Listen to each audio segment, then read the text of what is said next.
Boa tarde, bem-vindos a mais uma videoaula, oitavo ano 82. Hoje nós vamos trabalhar um assunto bem interessante, que é a crise no sistema colonial português. Então assim, eu só vou ajeitar um pouco aqui a apresentação, que daí fica melhor de apresentar.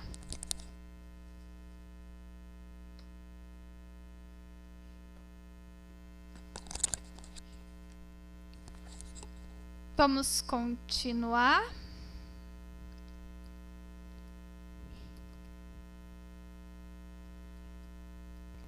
Então, assim, pessoal, teve o reforço do controle colonial. A ordem era que enrijecer o pacto colonial para preservar a soberania do reino português na Europa. Então, para que essa soberania fosse preservada do reino português, eles começaram a introduzir algumas leis, umas leis que podemos dizer que assim proibitivas, tá? Sobre a colônia, a fim de arrecadar lucros para conter a crise. E nós vamos ver também como que aconteceu, por que se deu essa crise no sistema colonial português. Então, assim, teve leis proibitivas. Teve o decreto de 1661, que ele proibiu o comércio da colônia com todos os navios estrangeiros. Então, eles só podiam fazer o comércio entre eles, tá?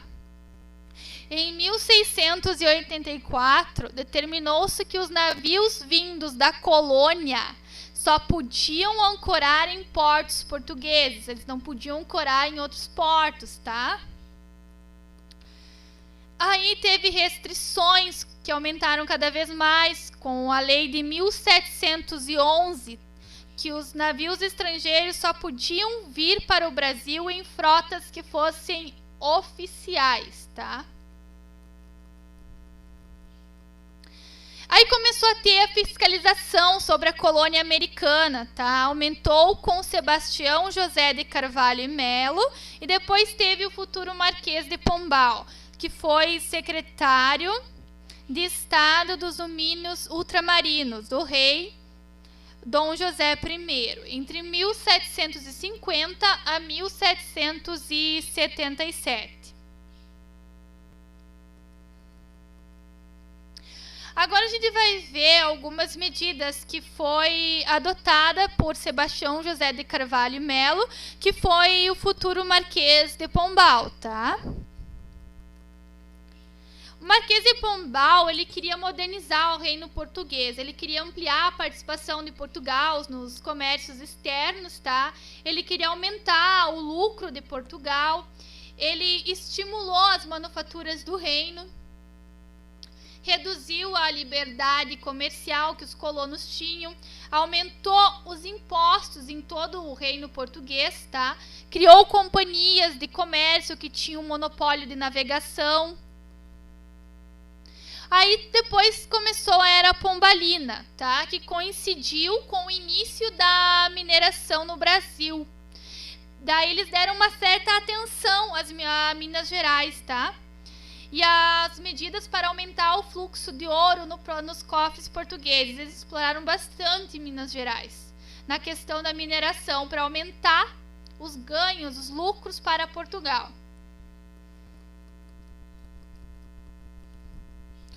Aí a primeira medida foi em 1750, né, com uma fixação de uma cota mínima, que era 100 arrombas de ouro, ou hoje seria 1.500 quilos, a ser entregue para a coroa portuguesa, né?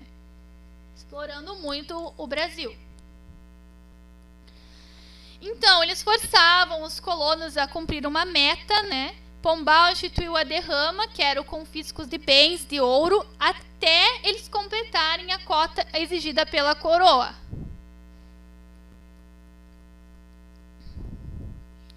Em 1763, Pombal resolveu transferir a capital de Salvador para o Rio de Janeiro, que a intenção dele era aproximar o centro administrativo da colônia, das áreas mineradoras, tá? cuja produção era escoada pelo porto do Rio de Janeiro, e também aumentava-se os conflitos com os espanhóis no sul.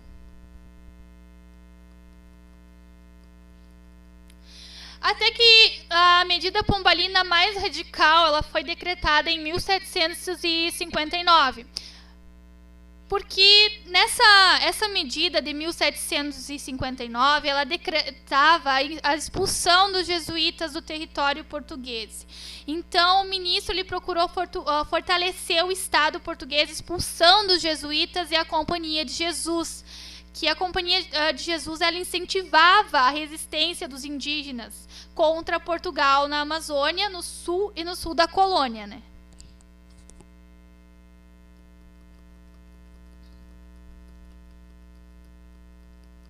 Então, Portugal teve a fundação do Erário Régio para controlar os gastos públicos.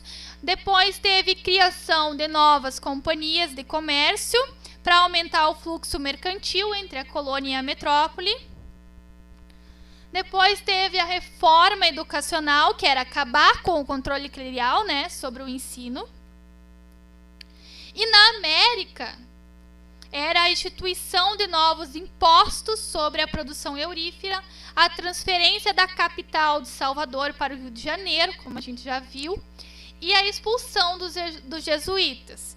E teve o estabelecimento do diretório na região amazônica. Eles se estabeleceram na região amazônica em questão também de explorar as riquezas da Amazônia.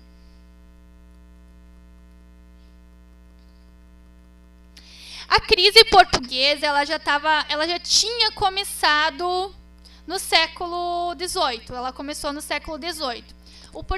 Portugal ele já era um país com uma economia frágil, se comparada com as outras potências, como a Inglaterra, a França, a Holanda. E ele perdeu para a Holanda algumas de suas economias, no caso, algumas fontes de suas economias. Depois a gente vai ver isso. Com manufaturas e campos agrícolas poucos produtivos, a economia brasileira, a economia portuguesa, ela é muito dependente das riquezas de suas colônias, especialmente as do Brasil. Portugal dependia do Brasil para tudo na questão da sua economia. As dificuldades de Portugal ela começou no século XVII, quando ele perdeu para a Holanda grande parte de suas possessões no Oriente e as rotas comerciais no Oceano Índico. Então a economia portuguesa ficou enfraquecida. Já começou ali a crise, quando eles perderam para a Holanda a rota comerciais no Oceano Índico e as possessões no Oriente que eles tinham. E mesmo apesar da descoberta que teve do ouro e diamante em sua colônia americana, Portugal enfrentava assim, sérias dificuldades econômicas. Em razão da grande dívida que eles tinham com a Grã-Bretanha, depois dos elevados custos da corte portuguesa, daí teve a perda do monopólio do comércio das Índias, que nem a gente viu, que eles perderam para a Holanda, isso. Aí a perda das possessões do Oriente, também teve a queda no preço do açúcar. E o que eles resolveram fazer para conter essa crise? Eles resolveram aumentar os impostos da arrecadação dos lucros com o comércio e a mineração de suas colônias. Vamos explorar o Brasil, vamos tirar o maior que a gente puder das riquezas do Brasil para conter essa crise.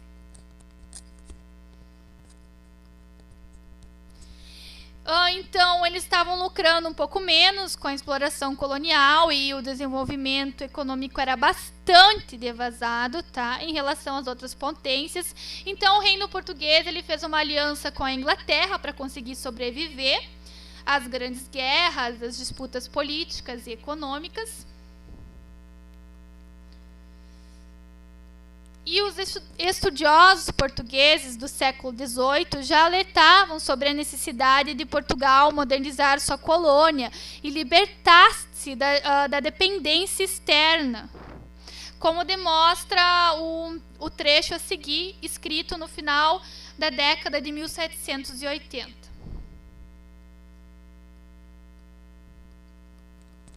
Esta mesma falta de indústria é a causa da decadência do nosso comércio, cuja balança em geral não é vantajosa, como podia ser. A Inglaterra é a nossa Europa, a que tem feito maiores progressos na agricultura. A Holanda nos prova ainda que só a indústria e a opulência de uma nação a pode fazer respeitável, e não a vasta extensão de suas províncias. Então, assim, para conter a crise, o governo português ele criou uma série de impostos, taxas, cobranças extras sobre os colonos brasileiros, né? E assim, os colonos eles acabaram se revoltando contra o governo português e realizaram diversas conjurações. Teve a conjuração mineira, a conjuração baiana, e a gente vai ver essas conjurações nas próximas aulas. Agora sim, tem algumas atividades que eu gostaria que vocês respondessem e depois postassem na plataforma, tá? Qualquer dúvida sobre o conteúdo, me perguntem, mandem mensagem, não deixem para a última hora, tá? Então, assim, por que a coroa portuguesa reforçou o controle sobre a colônia portuguesa? A gente já viu isso. Qual era a função exercida pelo Marquês de Pombal? Cite algumas reformas pombalinas. Quais foram os principais fatores que levaram a economia portuguesa a entrar em crise? A gente já viu no decorrer desta aula. Esta aula será postada em formato PDF. Vocês poderão olhar, assistir o vídeo e ainda olhar a aula em PDF para responder as questões, tá? Aguardo o retorno de vocês às atividades. Abraços e tenham uma boa tarde.